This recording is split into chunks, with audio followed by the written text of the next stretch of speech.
Hello guys, today class में आप सभी का स्वागत है। तो आज हम लोग जनसंख्या से संबंधित महत्वपूर्ण क्लास देखेंगे, जो कि मेंस का आपको एवरीडे एक टॉपिक मिलता है, जो कि मोस्ट इंपॉर्टेंट टॉपिक होता है सिलेबस के अनुसार। तो आज हम लोग जनसंख्या से संबंधित पूरा का पूरा देखेंगे, जो रिपोर्ट आया है, साथ में क्या क्या वर्तमान में चुनौतियाँ हैं, क्या जनसंख्या के सकारात्मक पहलू हैं, नकारात्मक पहलू हैं, सभी के बारे में अच्छे से देखेंगे। तो आप लोग यदि मेंस की तैयारी कर रहे हैं तो आपके लिए बहुत ही वेस्ट होगा। तो चलिए देखते हैं, एक एक करके पूरा से विस्तार से देखेंगे पूरा का पूरा कैसे हम लोगों को डिजाइन करना है आंसर को। तो सबके बारे में देखेंगे। चैनल पे नए तो प्लीज़ चैनल को सब्सक्राइब कर लीजिएगा, और आप हिस्ट्री ऑप्शनल या हिस्ट्री की तैयारी कर रहे हैं तो आप लोग चैनल को जाकर देख सकते हैं। तो चलिए स्टार्ट करते हैं। देखते हैं जनसंख्या रिपोर्ट कौन जारी करता है, किसके अनुसार जनसंख्या क्या है। तो जनसंख्या के बारे में आप लोगों ने स्टैटिक में पढ़ रखा होगा, तो उन्हीं से संबंधित हम लोग आज जनसंख्या रिपोर्ट देखेंगे और आगे के बारे में देखेंगे। तो यूएन की एक एजेंसी है जिसका नाम है संयुक्त राष्ट्र जनसंख्या कोष UNFPA, जिसकी स्थापना हुई थी 1969 में, और जिसका मुख्यालय कहाँ पर है, तो न्यूयॉर्क में है। तो ध्यान में रखिएगा, इसी संस्था के द्वारा जनसंख्या रिपोर्ट जारी की जाती है। तो संयुक्त राष्ट्र महासभा का एक अंग माना जाता है, एक एजेंसी है संयुक्त राष्ट्र जनसंख्या कोष। इसका मुख्य उद्देश्य क्या है, इसके बारे में जानते हैं। थोड़ा सा कुछ इसके बारे में देख लेते हैं, क्योंकि क्वेश्चन आ सकता है संक्षिप्त में लिखने के लिए। तो दुनिया भर में प्रजनन और मातृ स्वास्थ्य में सुधार। तो दुनिया भर में क्या है, प्रजनन और मातृ स्वास्थ्य में सुधार करना इसका मुख्य उद्देश्य है। साथ में इसके कार्यों में राष्ट्रीय स्वास्थ्य देखभाल रणनीति और प्रोटोकॉल को विकसित करना, जन्म नियंत्रण, बाल विवाह, लिंग आधारित हिंसा और महिला जननांग विकृति के खिलाफ अभियान चलाना मुख्य उद्देश्य है। तो ये सभी मुख्य उद्देश्य हैं संयुक्त राष्ट्र जनसंख्या कोष के। साथ में इसके और भी उद्देश्य हैं, तो उसके बारे में देख लेंगे। और इसके जो SDG गोल हैं, तो जो SDG 17 गोल हैं, उनमें से कुछ गोल इसके पास भी निर्धारित हैं। वो गोल कौन से हैं जो उसमें प्रमुख रूप से कार्य करते हैं। तो स्वास्थ्य पर लक्ष्य गोल 3 है, शिक्षा पर लक्ष्य गोल 4, और लैंगिक समानता पर लक्ष्य गोल 5, प्लस अन्य लक्ष्यों की भी प्राप्ति करने में महत्वपूर्ण योगदान देते हैं। तो ये सभी थे आपके UNFPA के बारे में। आगे देखते हैं, आज का जो रिपोर्ट आया था, जो अक्टूबर मंथ में रिपोर्ट आया था, उसके बारे में देखते हैं। तो ये नवंबर में ही आया था, 15 नवंबर के आसपास। तो संयुक्त राष्ट्र जनसंख्या कोष के अनुसार विश्व भर में मानव आबादी की संख्या कितनी हो गई है, तो 8 अरब तक पहुंच गई है। जो ध्यान में रखना बहुत इंपॉर्टेंट है। जनसंख्या से संबंधित क्वेश्चन जरूर या तो PCS में या IAS में जरूर आएगा, मेंस में। अब रिपोर्ट के अनुसार आपको मैप जरूर, इमेज जरूर बनाना है, 100% आपको बहुत ही लाभकारी होगा।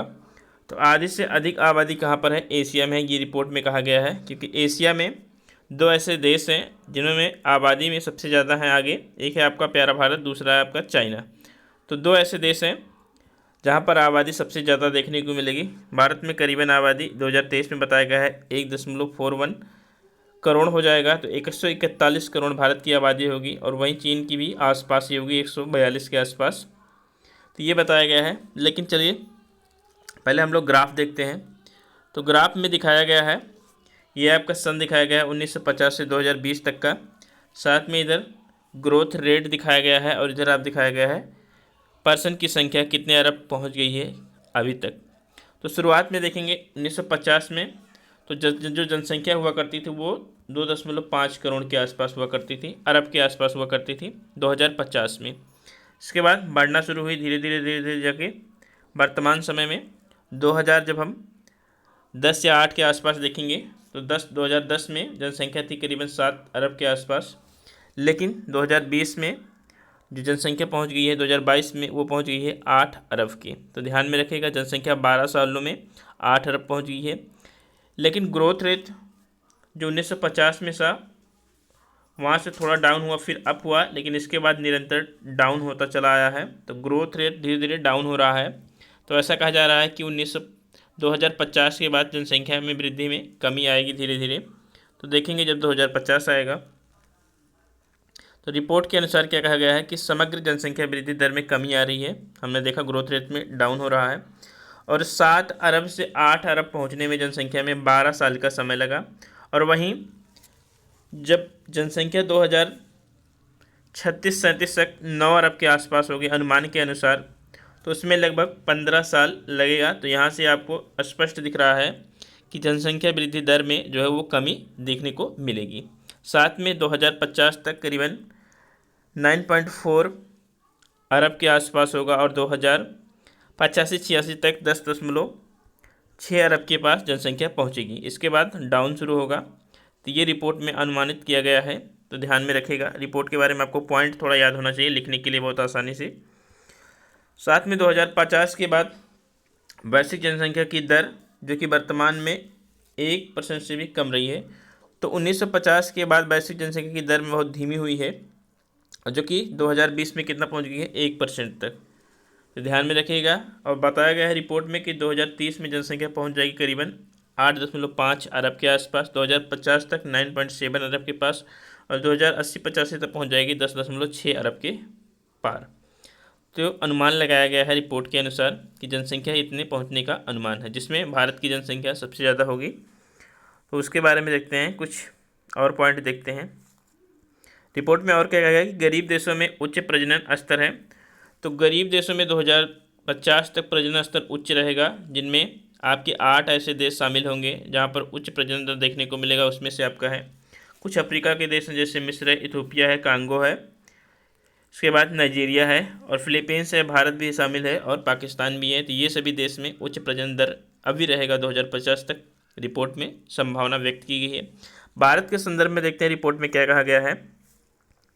तो भारत के संदर्भ में प्रजनन दर प्रति महिला 2.1 वर्तमान में है, जो कि गिरावट की ओर है। तो धीरे धीरे डाउनफॉल हो रहा है, लेकिन जनसंख्या अभी भी 0.7% प्रतिवर्ष की दर से बढ़ रहा है। अभी भी जनसंख्या बढ़ रहा है और 2023 में ये कहा गया रिपोर्ट में कि इसकी आबादी विश्व में सबसे ज़्यादा होगी। संभावना व्यक्त की गई है कि 2023 में चीन से भी आगे भारत पहुंच जाएगा और 2048 से इसकी जनसंख्या कितनी होगी, तो 1.67 अरब हो जाएगी। फिर इसके बाद डाउनफॉल होगा, लेकिन 2050 तक जनसंख्या बहुत ज़्यादा होगी। वहीं चीन की जनसंख्या नीचे आएगी। उस समय बताया गया है कि उस समय लगभग 1.32 अरब के आसपास हो जाएगी।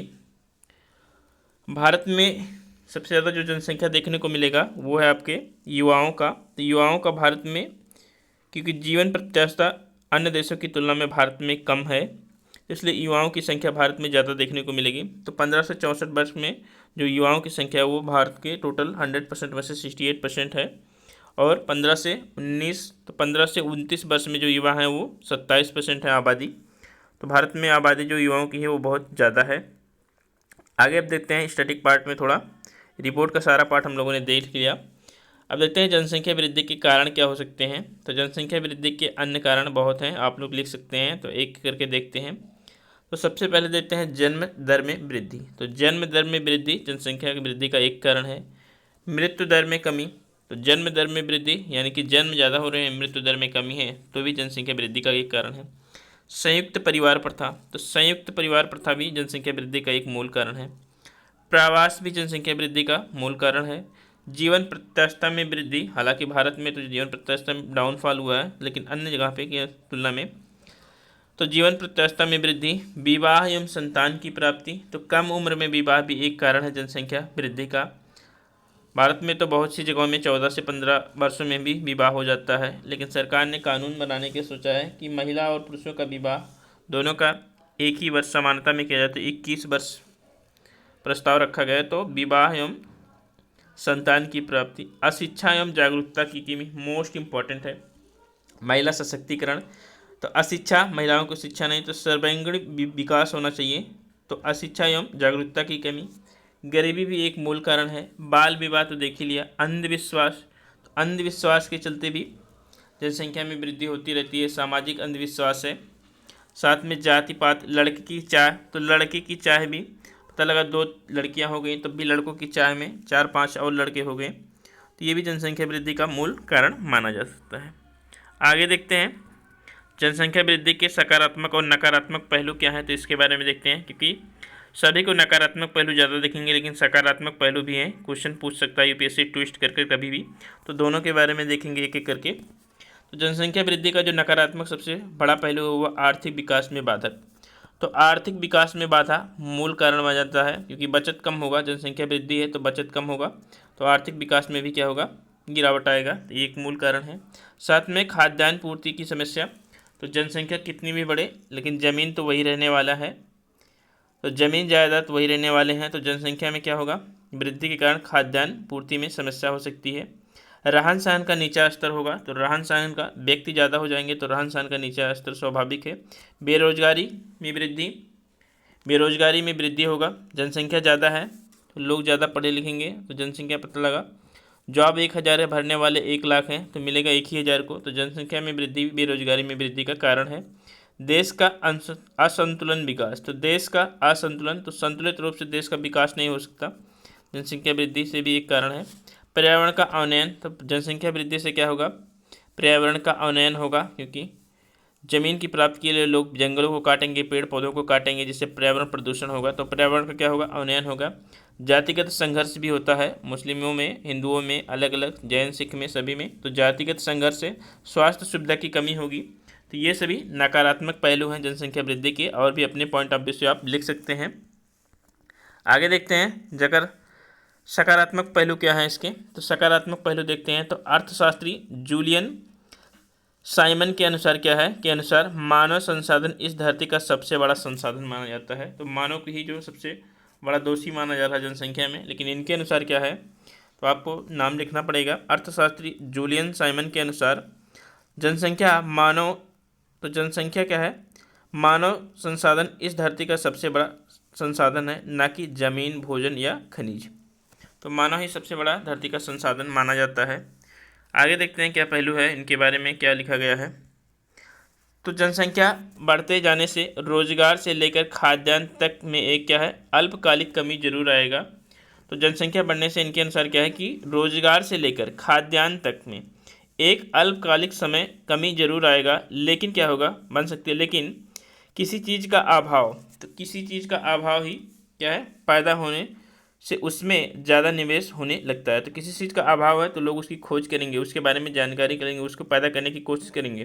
तो किसी चीज़ का अभाव पैदा होने में से उसमें ज़्यादा निवेश होने का क्या होता है, लगता है, जिससे क्या हुआ, अधिक अनुसंधान होंगे। तो अधिक अनुसंधान होंगे, ऐसी स्थिति में वस्तुओं की आपूर्ति में बढ़ोतरी होगी, तो वस्तुओं की आपूर्ति में बढ़ोतरी होगी, तो ज़्यादा वस्तुएं होंगी तो चीज़ों का क्या हो, प्रचुर उपलब्धता से कीमतों में कमी आएगी, तो कीमतों में कमी आएगी तो सस्ती चीज़ें आपको आसानी से मिल जाएंगी। तो जनसंख्या वृद्धि से भी यहाँ पे निगेटिव में नहीं, सकारात्मक में दिख रहा है। अब पॉइंट कौन कौन से निखर के आते हैं तो उसको देखते हैं। तो जनसंख्या में वृद्धि के बावजूद दुनिया में संसाधनों की वृद्धि हो रही है, तो संसाधन की कमी नहीं हो रही है, ये रिपोर्ट में है, अलग अलग आप देख नहीं सकते हैं। तो जनसंख्या में वृद्धि से क्या है, बावजूद दुनिया में संसाधनों की कमी नहीं है, दुनिया में संसाधन बढ़ ही रहे हैं। साथ में जनसंख्या में बढ़ती, तो जनसंख्या में बढ़त दर्शाती है कि लोग लंबा जीवन जी रहे हैं, यानी कि उच्च जीवन प्रत्याशा हो रही है और उन्हें अच्छा पोषण मिल रहा है। तो अच्छा पोषण मिल रहा है कुपोषण से, क्योंकि कुपोषण से मुक्ति मिल रही है, तो कुपोषण का भी रिपोर्ट आया था, तो कुपोषण दूर हो रहा है, यानी कि जनसंख्या बढ़ रहा है। तो जनसंख्या बढ़ क्यों रहा है, क्योंकि अच्छा पोषण मिल रहा है, जीवन प्रत्याशा उनकी ऊँची हो गई है, इसलिए जनसंख्या बढ़ रहा है, तो अच्छी बात है। आगे देखते हैं, सार्वजनिक स्वास्थ्य में सुधार हो रहा है तभी जनसंख्या बढ़ रही है। शिशु मृत्यु दर में गिरावट आ रही है और मातृ मृत्यु दर में कमी आ रही है, इसके कारण से जनसंख्या वृद्धि हो रही है, तो ये भी अच्छा ही कार्य है, क्योंकि इसी पर ही तो सरकार कार्य कर रही है। साथ में जन्म दर में सुधार हो रहा है, तो जन्म दर में सुधार भी एक प्लस पॉइंट है। नेक्स्ट क्या है कि अंतर्राष्ट्रीय पत्रिका जो है द इकोनॉमिस्ट में प्रकाशित एक रिपोर्ट के अनुसार क्या कहा गया कि विकासशील देश, तो जो विकासशील देश हैं वो विकसित देशों की तुलना में बहुत कम प्रदूषण फैला रहे हैं, जबकि जो विकासशील देश हैं जैसे भारत और चीन में जनसंख्या सबसे ज़्यादा है लेकिन प्रदूषण कम हो रहा है, यानी कि प्रदूषण के प्रति क्या है, सजग हैं, तो प्रदूषण तो फैला रहे हैं विकासशील देश, नहीं कौन, विकसित देश, तो ये कहा गया है रिपोर्ट में। साथ में विकासशील देशों का बढ़ने वाली आबादी में 90% योगदान है, लेकिन ग्लोबल वार्मिंग में विकसित देशों की तुलना में बहुत कम है। तो ये नहीं कहा जा सकता कि जनसंख्या वृद्धि से प्रदूषण बढ़ रहा है, क्योंकि जनसंख्या वृद्धि भारत और चीन में ज़्यादा है, लेकिन प्रदूषण ग्लोबल वार्मिंग में जो मूल योगदान है वो विकसित देशों का है, तो ध्यान में रखिएगा, अलग अलग पॉइंट से हैं। इन सब बातों का अर्थ क्या हुआ कि बढ़ती आबादी दुनिया की ज़्यादातर समस्याएं नहीं बल्कि अवसर, नवाचार और निवेश व अनुसंधान का जनक कहा जाता है, बढ़ती हुई आबादी को। तो अलग अलग पॉइंट ऑफ व्यू से आप लोग अलग अलग तरीके से लिख सकते हैं। क्वेश्चन जैसे पुटअप होगा उसी अनुसार आंसर भी चलेगा। नेक्स्ट देखते हैं उपाय क्या है। तो जनसंख्या नियंत्रण के उपाय क्या हैं। तो जनसंख्या नियंत्रण के अलग अलग उपाय हैं। सरकार ने सोचा कि 2 चाइल्ड पॉलिसी लाने के लिए, लेकिन ये जहाँ तक है संवैधानिक रूप से सही नहीं माना सकता, क्योंकि किसी पर आप थोप नहीं सकते हैं कि आप 2 ही बच्चा पैदा करिए। तो ये पॉलिसी सरकार लाने की सोच रही थी, लेकिन देखिए आगे क्या होता है। अलग अलग नियंत्रण के और क्या उपाय। तो सबसे बड़ा उपाय जो है माना जाता है वो है आपका शिक्षा, जागरूकता, महिला सशक्तिकरण। क्योंकि बहुत से रिपोर्ट में आपके जो UNPFA का रिपोर्ट था उसमें कहा गया कि 80% ऐसी महिला होती हैं जो ना चाहते हुए भी क्या करती हैं, प्रेग्नेंट हो जाती हैं, क्योंकि उन पर वो पूर्ण रूप से क्या है, सशक्त नहीं है। तो दूसरों पर निर्भर रहने की वजह से भी तो महिला सशक्तिकरण पे बहुत ध्यान देने की ज़रूरत है। एक एक करके देखते हैं उपाय क्या है। तो महिला शिक्षा, यौन शिक्षा के बारे में जागरूकता फैलाने की ज़रूरत है। शिक्षा का प्रसार करने की ज़रूरत है। छोटे परिवार के प्रति चेतना पैदा करने की ज़रूरत है कि छोटा परिवार सुखी परिवार। जागरूकता करने की ज़रूरत है। परिवार नियोजन की ज़रूरत है। विवाह की आयु में वृद्धि, तो ये तो सरकार इस पर काम ही कर रही है। तो 21 वर्ष करने वाली है, तो 21 वर्ष लड़कियों की विवाह की उम्र। साथ में संतान उत्पत्ति की सीमा निर्धारण, सामाजिक सुरक्षा की जरूरत है। जीवन स्तर को ऊंचा करने की जरूरत है, उठाने का प्रयास है। धार्मिक और सामाजिक अंधविश्वास को दूर करने की जरूरत है। तो अंधविश्वास में क्या होते हैं कि मुस्लिम भाई लोग पता लगा 10 से 15 बच्चे पैदा कर रहे हैं अपनी जनसंख्या को बढ़ाने के लिए, तो ये भी एक है। तो धार्मिक और सामाजिक अंधविश्वास को दूर करना है। महिला सशक्तिकरण में बहुत ही ध्यान देना है। शिक्षा का प्रसार करना है। तो ये अब अपनी तरफ से आप लोग अलग अलग उपाय भी व्यक्त कर सकते हैं। इसको बड़े में भी लिख सकते हैं, लेकिन आपको छोटे में ही शॉर्टकट में थोड़ा डायग्राम बना के लिखने में ज़्यादा आसानी रहता है। साथ में जनसंख्या नीति भी 2000 की है। जो जनसंख्या नीति का मुख्य उद्देश्य क्या है, जन्म दर को नियंत्रित करना। तो जन्म दर को नियंत्रित करके भी क्या कर सकते हैं, जनसंख्या वृद्धि को कम किया जा सकता है। तो आप अपने पॉइंट व्यू से और कुछ भी लिख सकते हैं। मिलते हैं नेक्स्ट लेक्चर के साथ कल दूसरे टॉपिक के साथ। थैंक यू, धन्यवाद। चैनल पे नए तो प्लीज़ चैनल को सब्सक्राइब कर लीजिएगा।